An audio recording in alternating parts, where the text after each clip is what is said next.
Hello and welcome to Mike and Jeffrey Unscripted.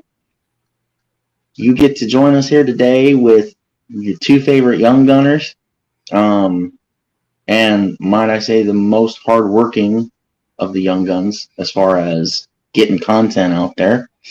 I want to thank everyone for being here today. Y'all are awesome because we're an important part of your life. I don't know why, but we are, and it's cool. It always feels good to be important to somebody. And yeah, so how you doing today? I'm doing really good, man. We got some great topics at hand, and I'm sure it's going to be a great time. Oh yes, yes indeed. So there was something really big that happened last night. LeBron James became the all-time leading scorer for the Los Angeles Lakers, and we knew at some point, even when he was still with the Cavs, like this was really possible for him to do this. It was just a matter of time and when it was going to happen. But it's sentimental, and it just means more that it happened. Him in a Lakers uniform. First of all, absolute congratulations to LeBron. I know that you always talk all the time about, well, records don't really mean anything to me. The championships do. I mean, you've been accused a long time now of just being a ring chaser. And you know what? It is what it is. So with him now breaching 38,387 points and well on his way to probably 40 by, I don't know, end of the year maybe. Maybe not. Do you think it's possible that LeBron finishes in the 50-10-10 club by the time he retires? And in your opinion, how many points do you think LeBron will finish with? I mean, those are great questions. I mean, first off, again, the fact that he is the all-time leading scorer in the NBA is unbelievable. And the fact that, again, he's playing at such a high level at his age, it's unmatched. No other player, that you can think of has played at this high of a level at the age of 38. But, thing that helped really with LeBron getting the record, obviously, is he was, a guy that came out of high school. So he didn't have those 3 or 4 years in college like a lot of players in the past did. So that did help his, ability to get to this point. But still, you have to put up a crazy amount of points to achieve what he's done. But, to talk about where he could end up with on points, I think that there is an outside chance he could get to 50,000 points. It's still possibly, less likely than more likely because of the fact that, he's going to have to play for maybe 5 more years to get that done. If he continues to score at this ridiculously high level, maybe it could be a little bit sooner than that. But eventually you would think like by the time he's 40 that maybe he wouldn't be playing as well as he is right now. You never know. He could be, but he's going to have to play at a high level, and he's going to have to play at least 4 or 5 more years to achieve that.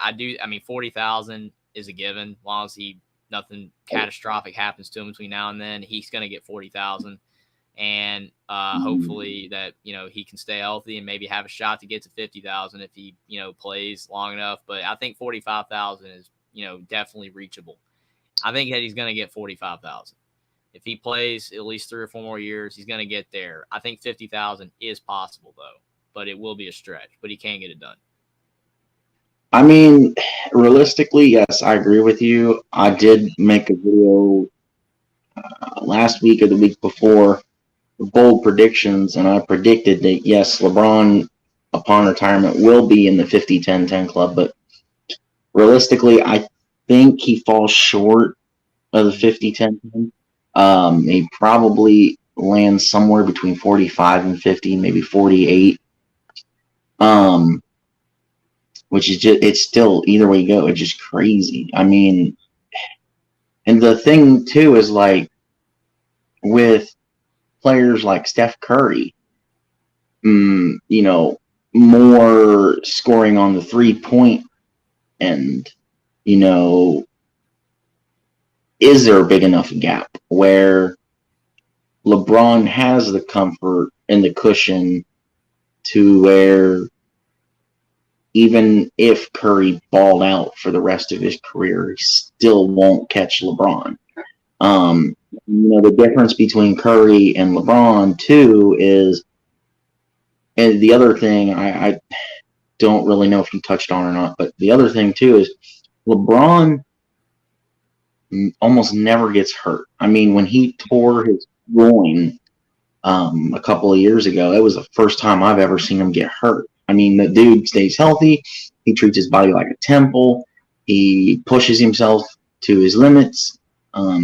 Sometimes I think maybe past his limits, and that helps with keeping the body in shape, not overworking yourself, not over testing yourself. The man is just a hard worker. He has heart for the game, love for the game. It was a nice little heartfelt speech during the timeout last night, which was cool. I think it was really cool having gone back and watched the clips because of being busy last night during the game. I thought it was really cool with, LeBron taking a picture with Kareem, and Kareem basically passing the torch, handing him the basketball. And I do really think it's possible for LeBron to put up a crazy amount of points in his career that maybe it stands the test of time longer than like 40 years. Mm-hmm. I mean, the key to whatever that final number is going to be, the key to beating it is going to be to basically duplicate what LeBron did. And treating your body like a temple, eating properly. I mean, yes, you or I could probably go out on a court and ball out and score 20, 25 points, but to keep it up constantly. And the other thing, too, is think of all the sitting that he's done in back-to-backs. Like he'd play one game and sit the next game. Until recently, and that was just to try to help catch the record. But I mean, just think how ungodly it would be. Maybe he'd already be at 40,000 if he doesn't sit back to backs. Mm-hmm. Yeah, but the reason he does sit back to backs because he is older and doesn't want to suffer an injury. Because to your point, he hasn't gotten hurt. Outside of a couple of situations, especially like you mentioned the groin injury, he's barely been hurt. So sitting back to backs helps him, not get hurt and be able to play at a high level because he's, taking care of his body. And I think that will, at the end of the day, help him get, the records quicker, because if he was playing every single game, he could get hurt and then he'd miss more time. So I think that it does benefit him, even though you are right. If he was somehow able to not get hurt and play all those games, he'd be already at 40,000. I definitely agree. But the other thing about with Curry, you did mention his injuries. Curry's been out more, and that's true. Curry's also, a guard. He's a lot smaller, and obviously, usually taller guys, they can get hurt because they're bigger. But sometimes when you're smaller, you can't take, the blows that bigger guys can take. So Curry has missed a lot more time. And the other thing, again, and I'm kind of mentioned it already with LeBron, how he came right out of high school. That gave him more years to put up the points. Curry played at college for 3 years, and that makes a huge difference. I mean, that's 3 years that you're not getting any stats in the NBA, that if he was in the NBA, he could have put up more points. So literally it's going to take, like you said, a guy to replicate LeBron's stats, a guy that's going to be a one and done, or if they ever bring back the rule where he can come out of high school and just dominate every single season with no injuries, and that's how you can pass LeBron. Because if not, you're not going to. Because if he keeps playing, like if he plays 4 more years and then he's at like 48,000, like you said, that is going to be extremely tough to beat. I'm not saying it's impossible. I mean, records are meant to be broken. Nothing's impossible per se, but that would be extremely hard because he would just have so much padding on those stats. But yeah, if Curry wasn't injured, so often, and he came out of, high school or even 1 year at Davidson, then possibly, he could be closer, but I don't know. I mean, it's also the 3-point line does, is an equalizer because you're getting one more point every time you shoot a three. But I mean, you got to imagine the and ones. I mean, LeBron, he goes in for 2 and gets fouled. It's still 3 points. Now, he doesn't get fouled every time. AK, the Celtics game, when he was fouled at the end, they didn't call it. But I mean, you think about it. I mean, sometimes twos matter as well when you can hit more of them. I mean, because like you look at, I know we're not talking about this, but like Indiana, Trace Jackson Davis just passed 2,000 points last night in his career, and all he does is shoot twos. But he gets fouled a lot and hits free throws. Plus, I mean, twos are easy. He's dunking and laying it in versus when you shoot a three, it's it's not as high of a percentage of a shot. You're getting more points, but with Curry, you're shooting 7 of 15 from three. You're missing a lot of shots to make a lot of shots. So LeBron's been efficient because he can get to the rim, so well and get to the line. So that's why he's been able to put up so many points, as long as the longevity and not having injuries. Yes. The other thing too is people. It's crazy to me how people want to ticky-tack every little thing. It's like, well, to your point, well, LeBron shot over like 10,000 threes or whatever to get there, and Kareem only shot 1. Well, you got to think too. The 3-point line like just came into existence at the end of his career, didn't it? Mm-hmm. Yeah, like the early 80s or something, late 70s, early 80s. I can't exactly remember when. I know in college basketball it was like the mid 80s. I think it was like 76 or 79 in the NBA. Yeah, late 70s. Yeah. So right.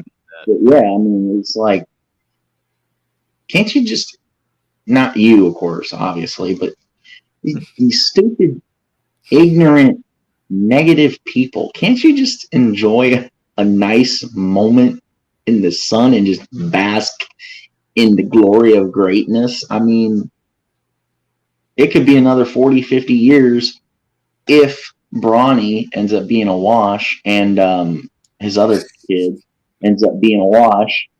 It could be another 40, 50 years before we see greatness like this again. I mean, I wouldn't say necessarily people are, stupid per se. Again, it's whether you like the person or not. I mean, it's kind of like with Tom Brady. There's people that like Peyton Manning better. So even though Tom Brady's the best quarterback of all time, with the stats and the Super Bowls and everything and the longevity, some people don't like Tom Brady. So it doesn't matter. They're just going to, go off, everything he does. Same thing with LeBron. It's more of people that don't like him. It's not, I mean, everybody knows he's a fantastic player. I mean, that can't be understated. And to your point, I mean, getting, the all-time record, whether you like him or not, should be, credited because it's unbelievable. I mean, nobody, talking about LeBron can do it. Trust me. I mean, like you said, me and you could go out there and maybe put up 20 points once, but can we do it for 10, 15 games in a row and a whole season, 20 years?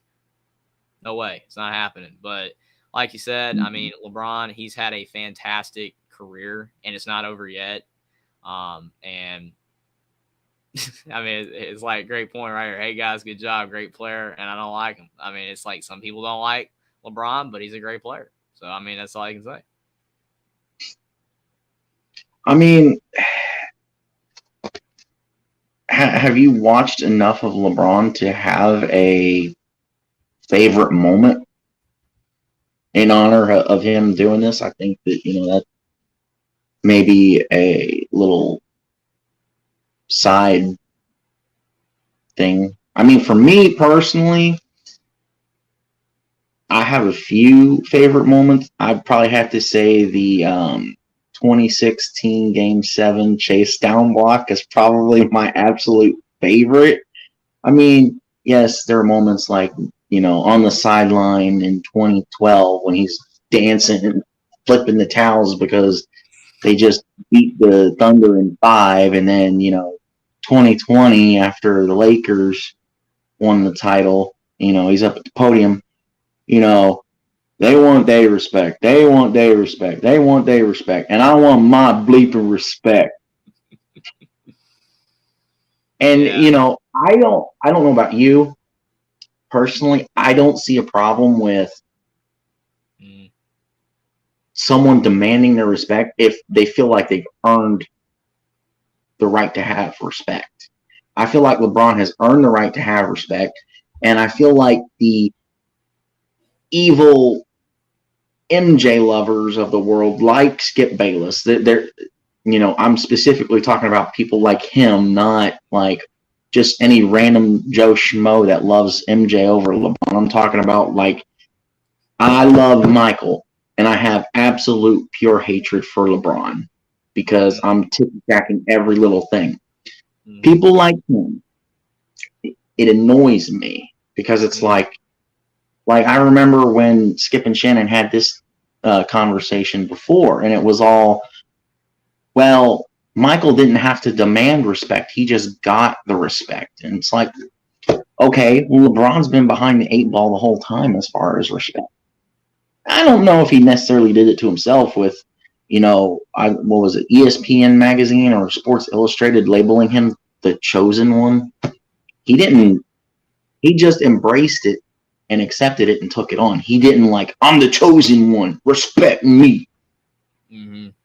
Well, I mean, literally, when you have a lot of players that are, great, sometimes are a little cocky. Why? Because they're great. I mean, they, like you kind of said, I mean, whether it's right or not, technically have earned the right to, act the way they do because, I mean, they're great players. I mean, when you're a player that goes out there and puts up 5 points per game, but you're acting like you're the greatest player on the floor, I mean, it's not a good look. But when you're out there putting up 25, 30, 35 points night in and night out, I mean, I just think that even though sometimes they go overboard, it's just kind of one of those things where it's like you got to at least, give the guys due. I mean, he's worth, the right to at least say that he's a great basketball player. I mean, like I said, some people don't like LeBron for, as just point out here, sometimes off the court stuff, but everybody has off the court and off the field stuff. I mean, it happens. Unfortunately,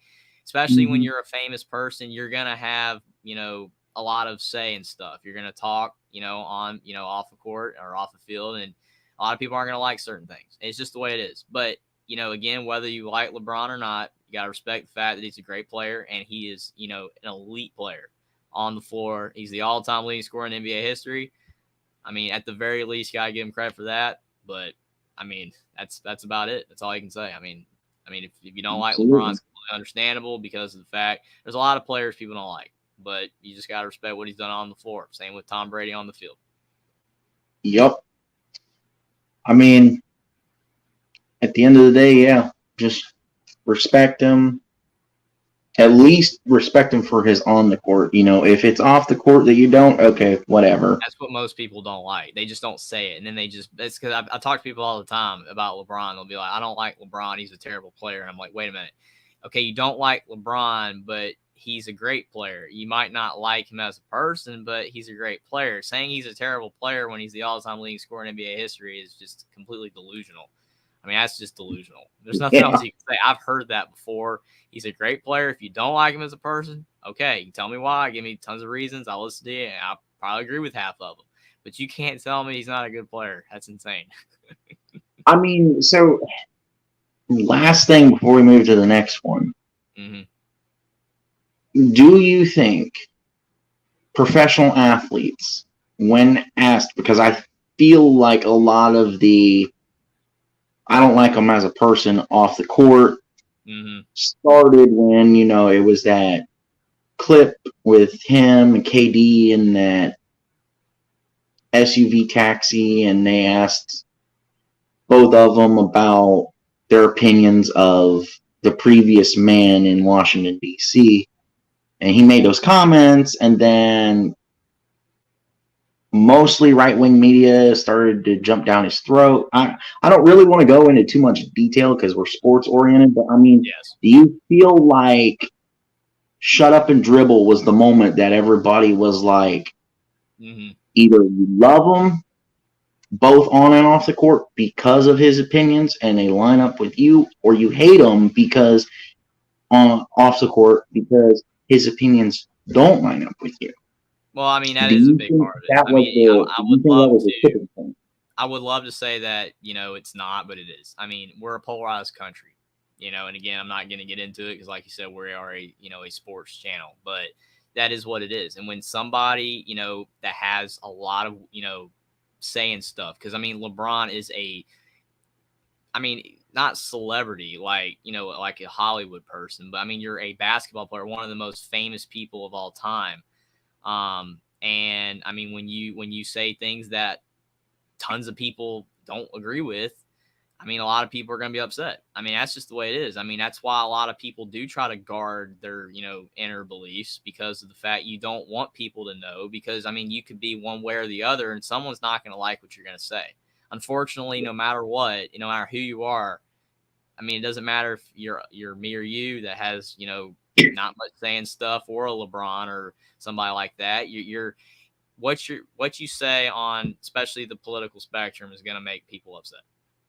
If you don't agree with it, it could be one way or the other. If you're on the right, the left's not going to like it. If you're on the left, the right's not going to like it. It's just the way it is. So I just think that, unfortunately, I mean, a lot of times it's bait. A lot of times, media baits, people into saying it. But you gotta either, hide your beliefs, or, keep them from within or whatever. And then people will never know. Or if you do bring them out, you got to be prepared to take the heat. And LeBron, he takes heat, but it doesn't really matter. He's still playing on the floor.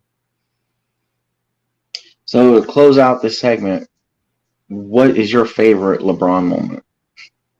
I mean, some of the ones you mentioned are fantastic. I mean, you can almost just say him passing the record. I mean, it's a great moment in itself, because no one else has done it. You could use that, or any of the moments you used. I mean, he's had so many great moments. I mean, it's not even like one or two moments you could say. It's about 50 just moments that he's had. I mean, some of the best dunks he's ever had, the blocks. I mean, he's got a lot of great moments.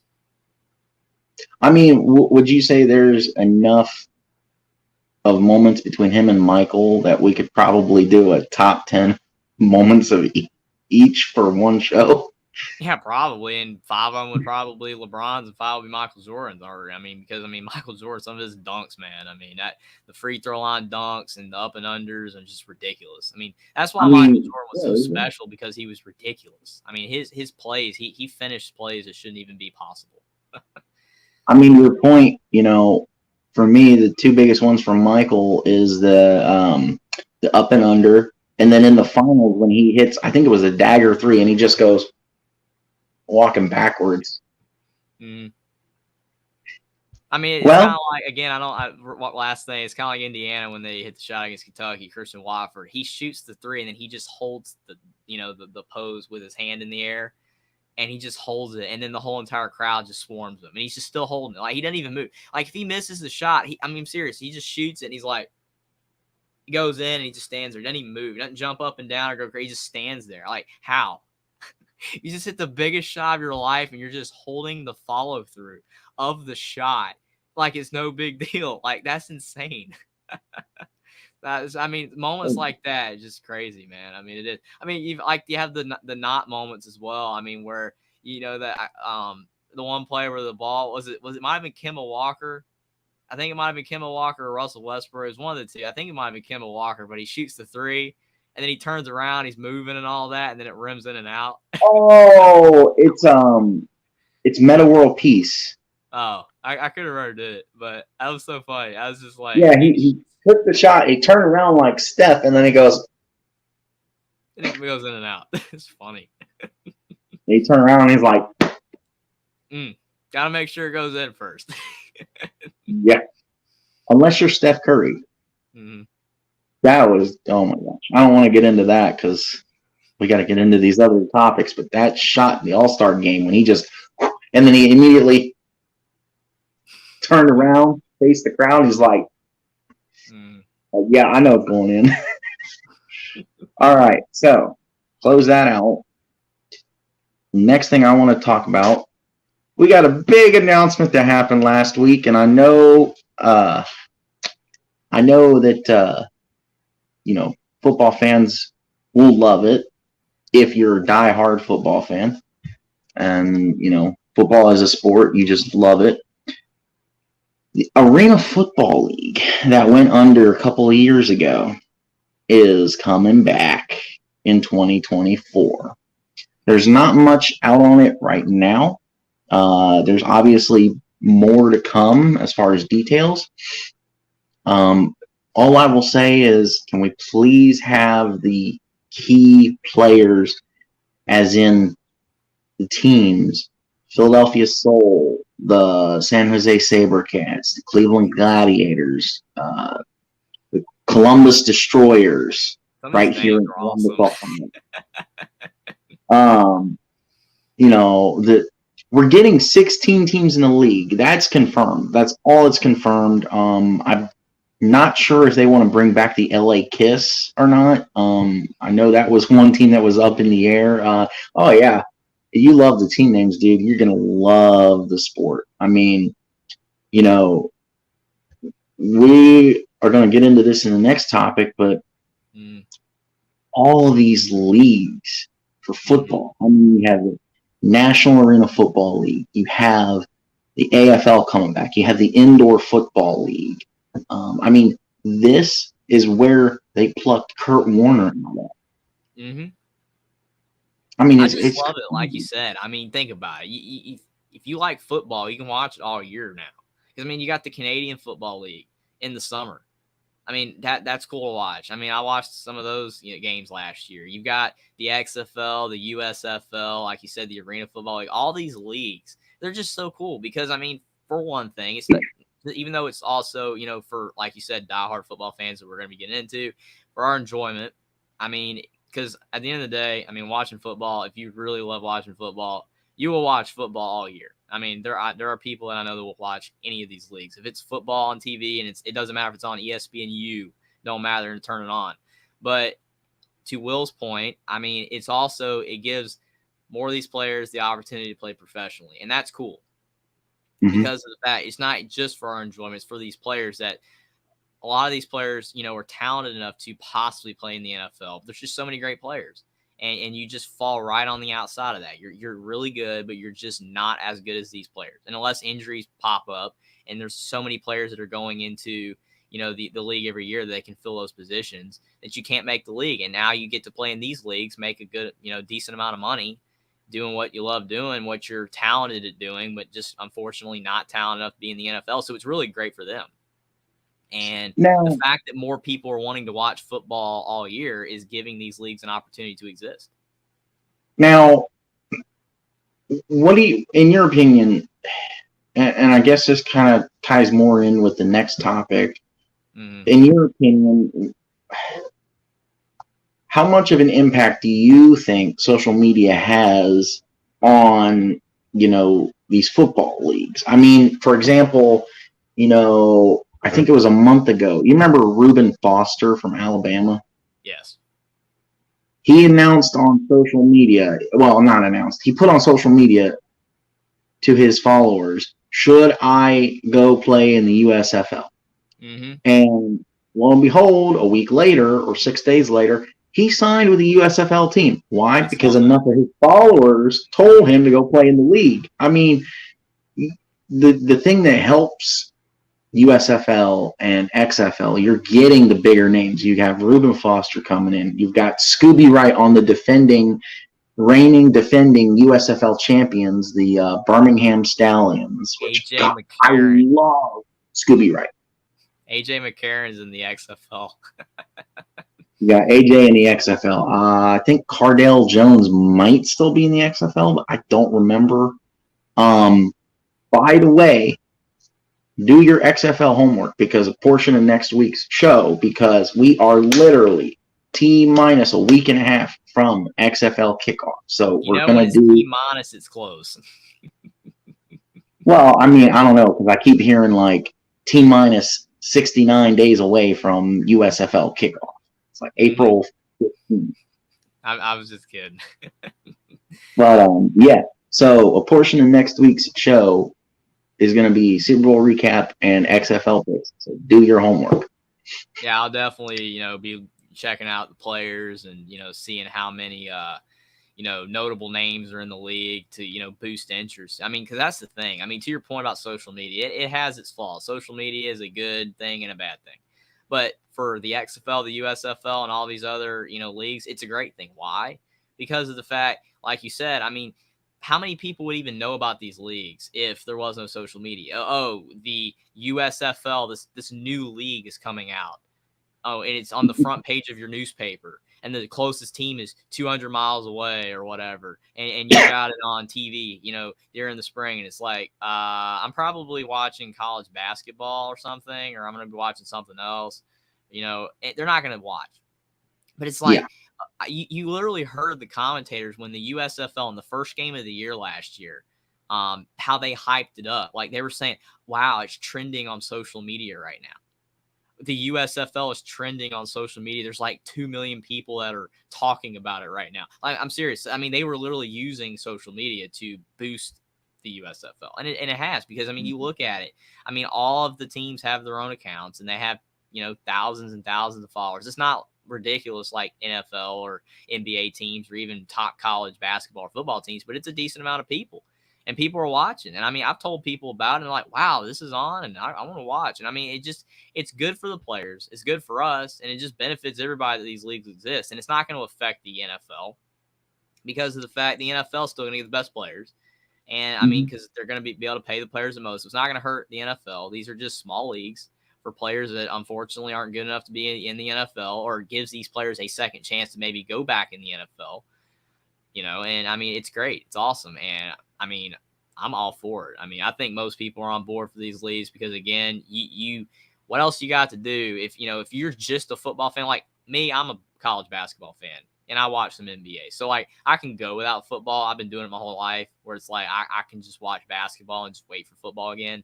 But it's like now I have basketball on, and you've got these leagues, so I can watch both. That's what flipping the channels is for. Oh, this basketball game stinks. Let me flip it over to this XFL game on Saturday. It's cool. So I mean, that's just the way I see it. I mean, it's great if you're a football fan alone to be able to watch these games if you don't like anything else. But if you're like me that likes college basketball and NBA as well, you can still just flip it over and have a good time. Oh yeah, definitely. I mean, to your point,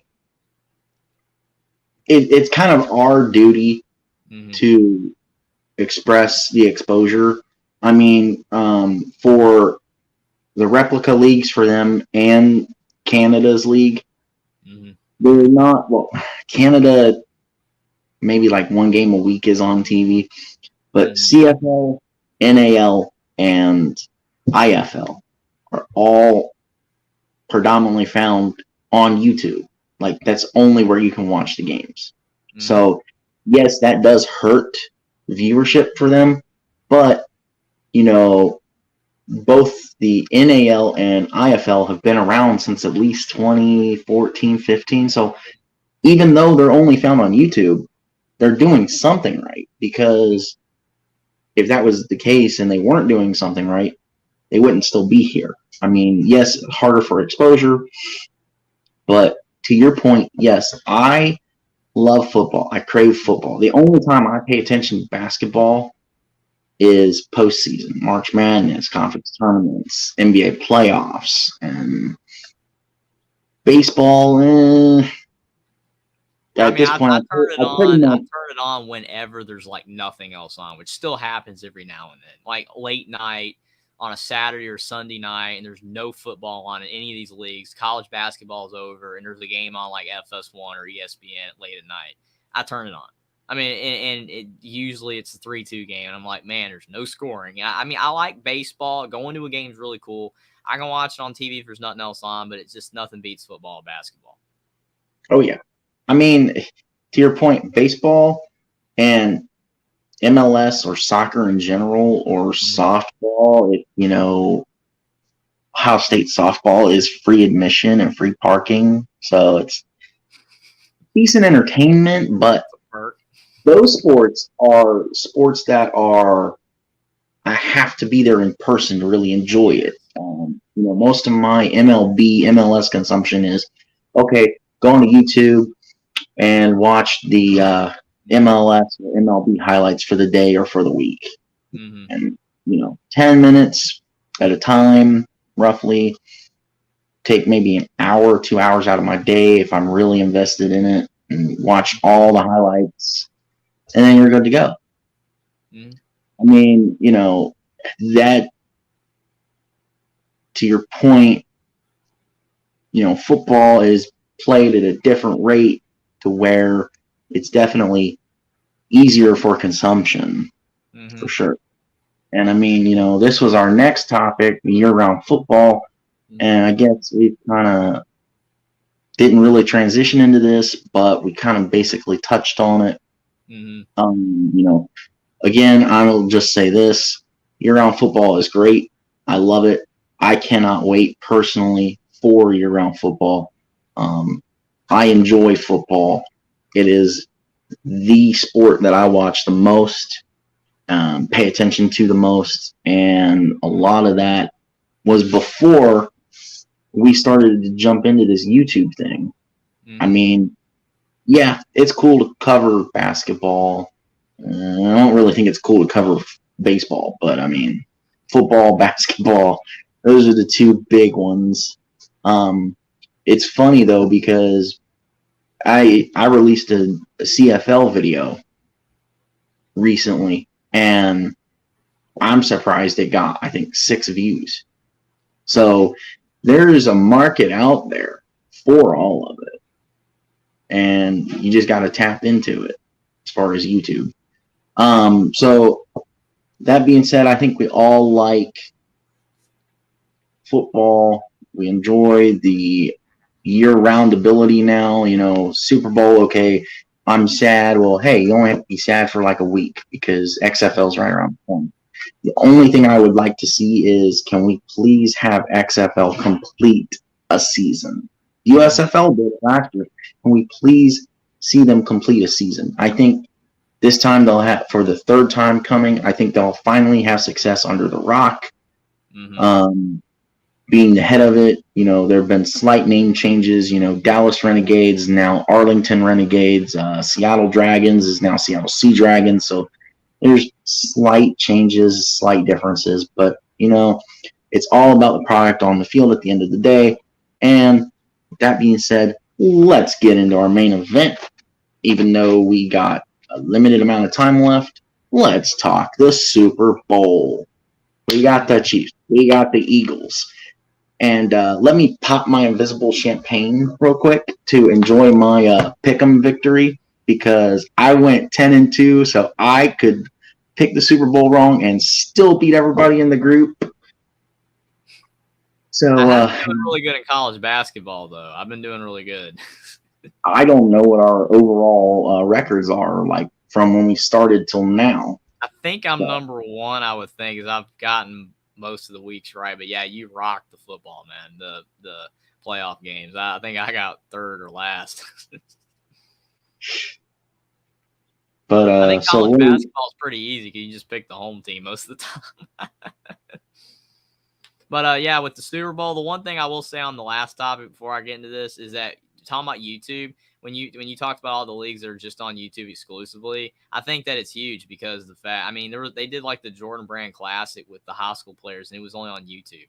And I mean, it works because how many people are on YouTube?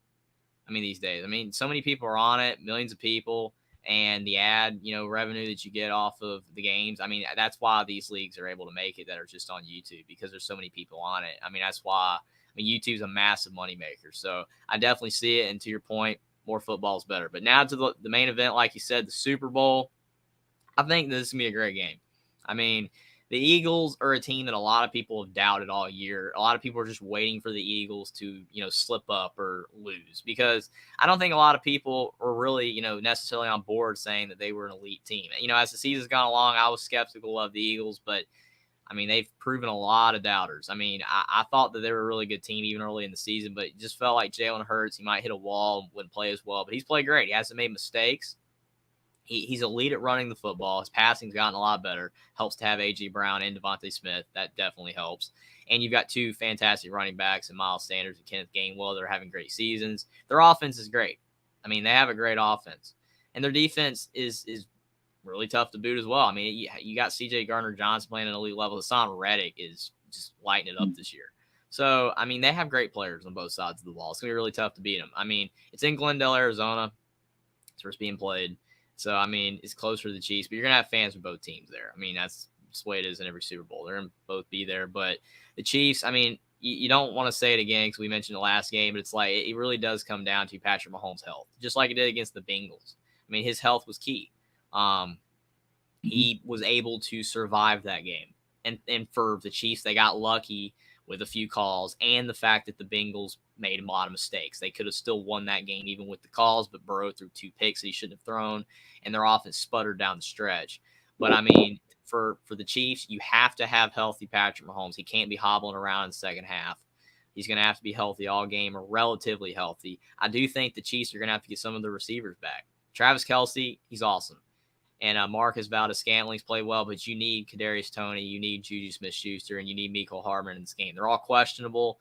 I think that you're going to have at least half of them play. I don't know if they're all going to play. They could all play. But I think getting them back would be huge because that makes the Chiefs' offense so much more dangerous, having all of those weapons. You almost can't stop them all because they're all fast. They're all great.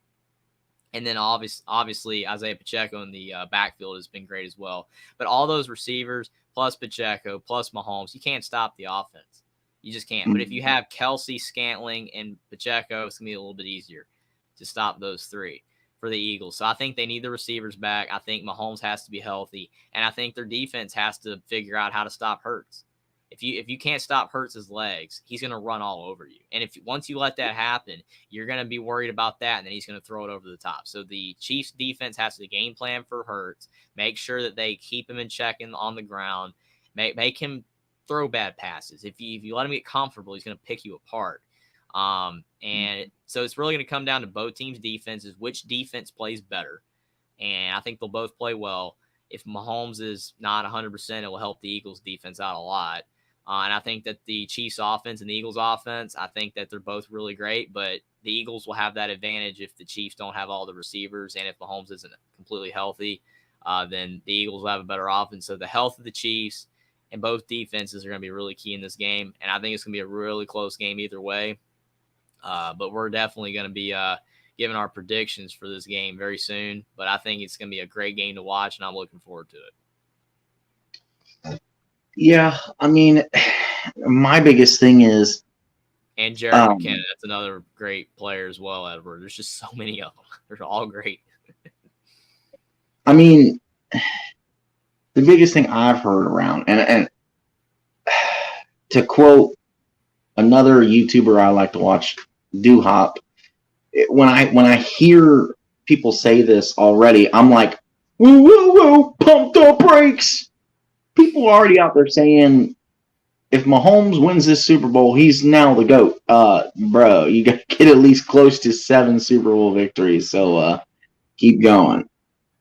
I mean, yes, in the end, it does mean something for both of them. The biggest underlying key for me actually doesn't even have anything to do with the game itself. Mm-hmm. Because in my opinion, Jalen Hurts, Lamar Jackson are roughly a carbon copy of each other.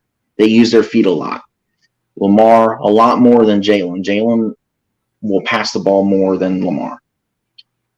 But their style Lamar of play, probably would too if you had Devontae Smith and A.J. Brown. and their style of play is basically a carbon copy at this point.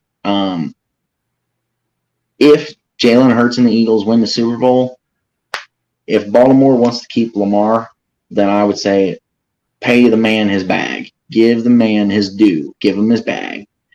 Why? Because it's obviously proven if you use the right play call and the right style, Lamar's style of offense will get you to and possibly win the Super Bowl. Mm-hmm. I mean, it's already proven it can get you there with Jalen getting the Eagles there.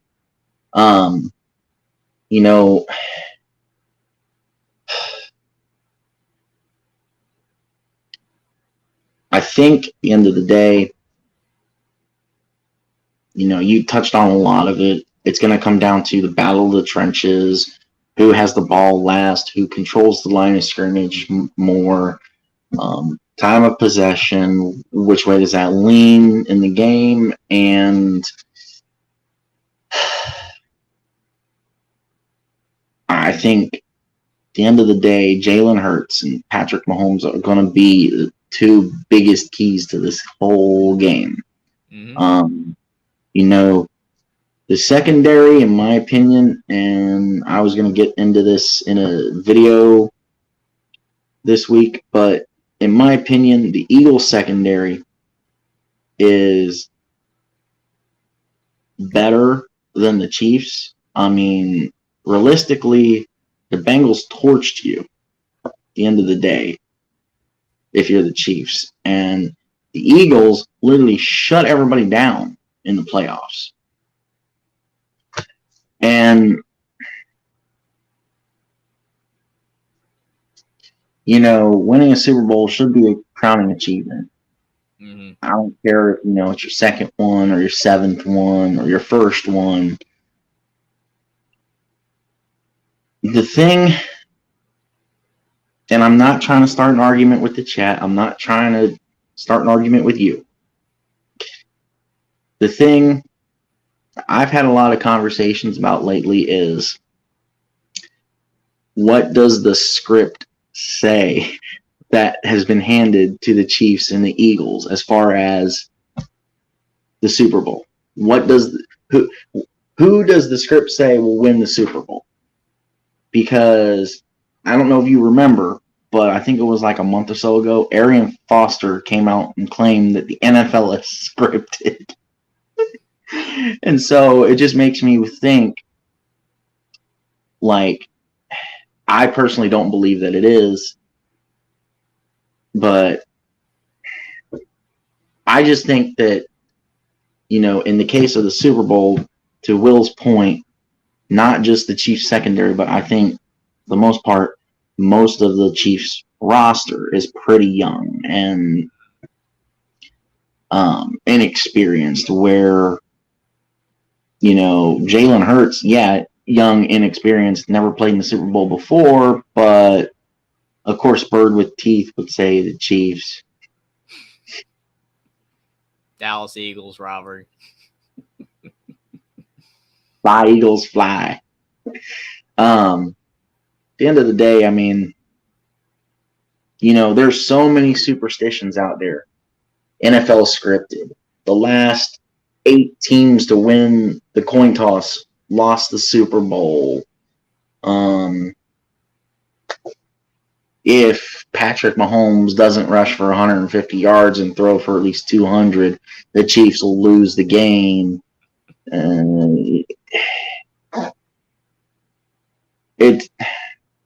I'm kind of rambling because you basically broke everything down. I mean, I agree with you. I mean, I know the arguments about all that. I mean, everybody. I mean, I think that every game there's calls that are questionable that make you, you know, think a certain way. And I mean, I totally get it. I mean, to Troy's point here, everyone is quick to crown someone a GOAT nowadays. Can't we just enjoy their talents without crying them this or that? I completely agree. I mean, I think that every player is great in their own right. That's what Kobe was trying to say when he was being compared to Michael Jordan. I'm my own player. I'm great in my own way. That's what he was trying to say. But to your point, going way back with Lamar and Jalen Hurts, I mean, the issue with Lamar Jackson is that he's a great player, but he's always hurt before the playoffs. Every single year. If he was healthy, maybe we could see what Lamar could do, but he's never available in the playoffs. He's always hurt. So that's why they haven't gotten anywhere, because you have to go with Tyler Huntley.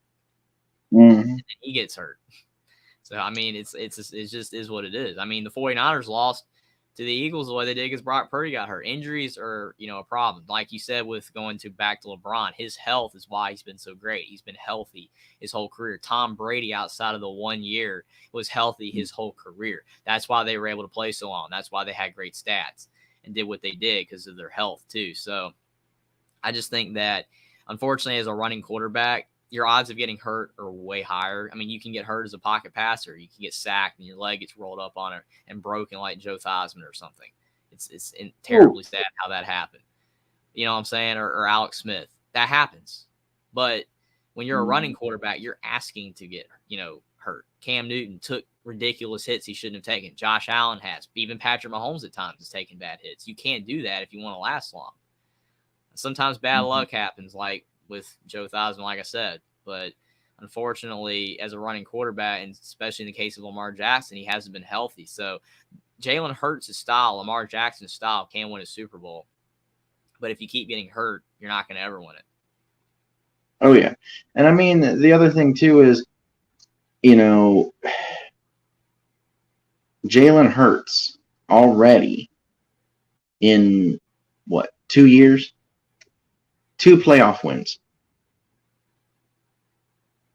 Where Lamar Jackson came into the league in 16, 17, and he has 1 playoff win. So in 2 years, Jalen Hurts was able to double what Lamar did. That's crazy. Mm-hmm. I mean, that's Lamar, the whole argument with Dak as well, that he hadn't won anything either, and he did beat Tom Brady. But unfortunately, a lot of times you're judged by your postseason success. I mean, again, I don't want to bring this up again, but a lot of Indiana fans don't see Trace Jackson Davis as an elite player because he hasn't won anything at Indiana, where these players back in the past won Final Fours and national championships with Bob Knight. Trace Jackson Davis has won 1 tournament game. That's it. But in his defense, he's been on bad teams. That's why when you compare someone like Dan Marino, who has no Super Bowl wins, to Eli Manning or Nick Foles, who has Super Bowl wins. Dan Marino's definitely ahead of Nick Foles. Should be ahead of Eli Manning, but he has no Super Bowl wins. I don't think that, postseason success should always be, what determine whether you're a great player or not. It shouldn't be. But with the case of Lamar Jackson, he's never available. So how can we determine whether he's good or not if he's never even played in these games? That's a completely different scenario. Plus, to Will's point, and this is the other problem, Lamar's throwing isn't great. It's not. But he also doesn't have A.J. Brown, Devontae Smith. He doesn't have 2 of the top receivers in the NFL. He's got Mark Andrews, great tight end, but he doesn't have the receiving talent. He has some good players, but not elite talent. So, I mean, who knows if Lamar Jackson had better weapons, if he'd be a better passer. But again, if he's not healthy, if he keeps playing and then he gets hurt before the playoffs, it's not even going to matter because he's never even going to get a chance. Yeah, I mean, to your point before we wrap this up, I mean, Lamar has played in a couple postseasons, but yes, to your point, he's mostly unavailable for the postseason. I personally think with this past, it's not even over yet, with this current postseason that we're still technically in, it wasn't really, in my opinion, about him being hurt. It was by choice of pay me my bag because I want my money because I'm the best thing you got since sliced bread. But, I mean, sorry to mess up the last 2 segments, really, because we kind of split off. But, this has been a great show. We got to go. We got things to do. Especially you. I know you're 10 minutes late. Mm-hmm. And I do apologize.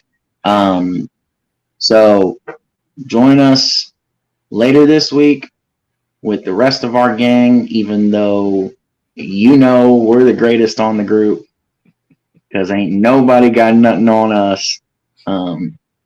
So shout out to my boys. I'll see y'all when I see you. Join us next week here on Unscripted live. We're going to break down the Super Bowl and we're going to preview the XFL. And that's going to be what the show is next week. So that being said, everyone have a wonderful, in your case, blessed day. And we will see you next time. Love everyone for being here. Hope you enjoyed the show. Have a great one, everybody. Thanks for being here, everybody.